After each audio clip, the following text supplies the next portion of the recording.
Malgré les apparences, Patrick Roger n'est pas sculpteur mais chocolatier. Ce fils de boulanger parti de rien est devenu meilleur ouvrier de France grâce à ses pralinés bien sûr, mais aussi grâce à ses immenses statues en chocolat.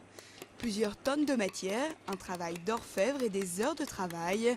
Mais lorsqu'il s'agit de chocolat, il fond. Le chocolat, il lui doit tout. Si j'avais pas rencontré cette matière, je serais jamais arrivé là, c'est évident. C'est elle qui m'a révélé, c'est pas moi qui l'ai découvert, c'est elle qui m'a découvert. Mais surtout, il faut faire ce que l'on a envie et ce que l'on aime. Et je pense que ça, c'est essentiel. Le reste. Et ce qu'il aime, c'est la politique, le quotidien et surtout la nature. Élevé dans un petit village du Perche, cet esthète du cacao est aussi un féru de nature. Le chocolat, apprécié de tous, est un redoutable outil de communication.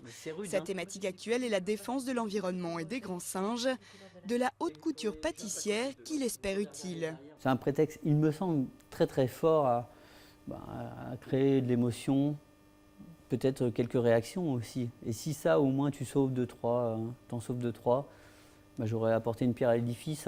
Et si tout le monde fait la même chose, on va les sauver. Dans ces boutiques, c'est presque une exposition d'art contemporain au milieu des pralinés.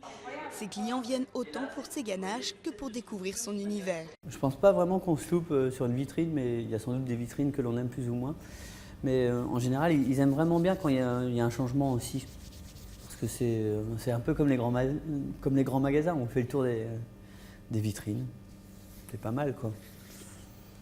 Les statues ne sont ni à manger ni à vendre. Et en dégustation, il faudra donc se contenter de quelques chocolats plus traditionnels.